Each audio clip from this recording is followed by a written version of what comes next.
It is extremely important to have a comprehensive understanding of our past, of the history of the ideal. That is why building a reliable and solid archive that really collects all the voices is a vital task, and one which can only be done once.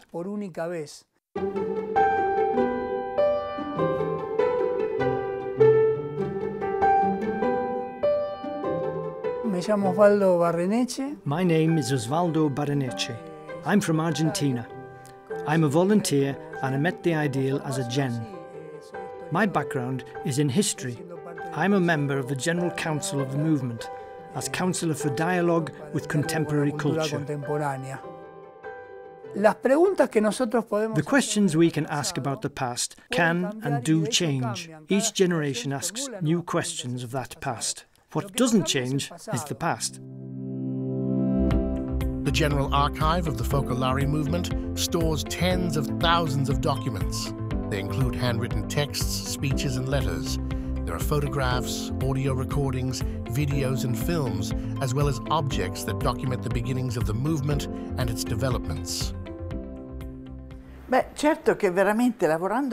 Working with these documents, you have the sense of having a living archive in front of you, because you see Chiara Lubic's personal relationships with the popes, with Patriarch Athenagoras, with other civil and religious authorities, with Father Ferresi, Igino Giordani, her original writings, even the messages that she wrote for the Gen 4, for the children, all the preparation for the link-up. Just yesterday, we found this little missal in Latin, which was the one Chiara used in the early times. The General Archive has been recognized by the Italian Episcopal Conference as an ecclesiastical cultural heritage and as a cultural asset of particularly important historical interest by the Archival and Bibliographic Superintendents of Lazio, a region of Italy. In addition to writings and recordings of Chiara Lubic, it also preserves those of Pasquale Foresi, Igino Giordani, and the first collaborators of the movement. It also includes documents that testify to the life of the people and the communities of the movement in various geographical areas of the world. Everything is run according to international archival standards to ensure that present and future generations have the opportunity to access the integral sources of the charism of unity. The digitization of all the material is underway, both for its preservation and to make it available for consultation. I remember a very influential book by an Anglo-Irish author, Benedict Anderson, entitled Imagined Communities, speaking of the history of the rise of nationalisms of nations.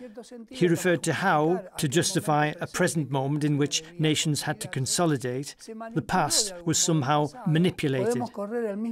Could we run a similar risk? Perhaps not in this generation, because in this generation the material is still being sorted and the archives are still being organised.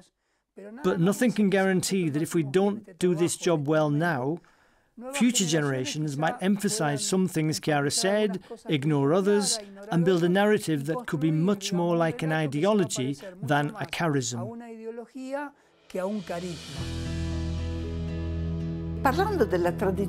Speaking of tradition, the Austrian composer Gustav Mahler said, "It's about protecting the fire, not worshipping the ashes."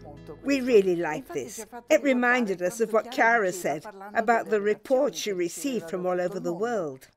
She said, we keep them all because they are the testimony of the work of God, of the history of the work of God.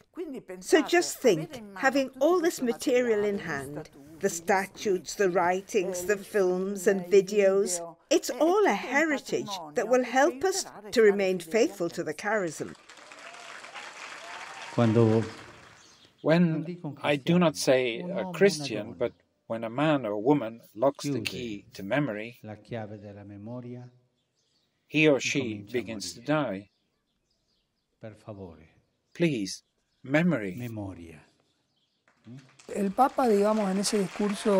that speech to the community of Loppiano in May 2018, the Pope conveyed a series of messages, Among them, the emphasis he placed on the theme of memory, the importance of memory.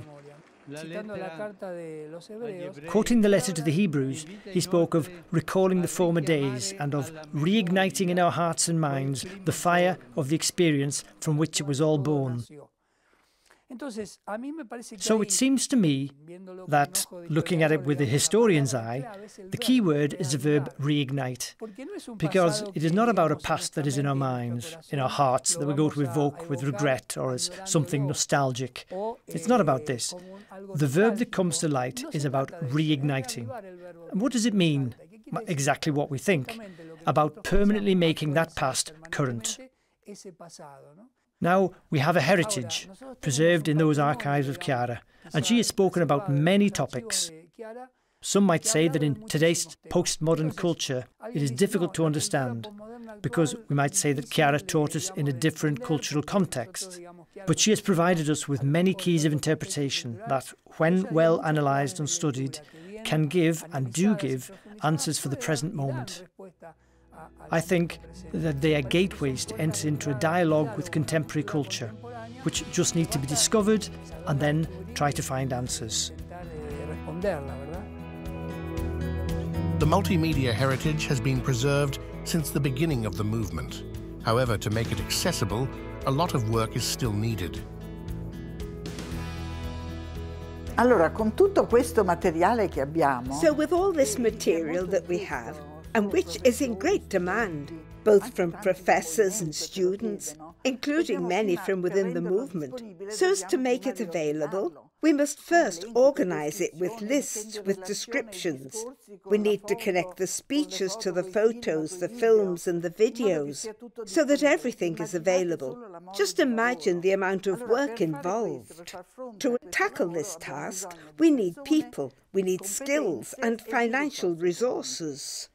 So we warmly welcome competent people as well as young people who want to gain experience by spending some time with us to assist us and collaborate. Of course, we're doing our part. We apply for grants, we seek other funding sources. But ultimately, every day we pray for providence, and always we rely on the communion of goods. So we can say that in order to ask questions of the past, we have all eternity. But in order to preserve this past, we only have the present moment. So I really think it's very important. It really is.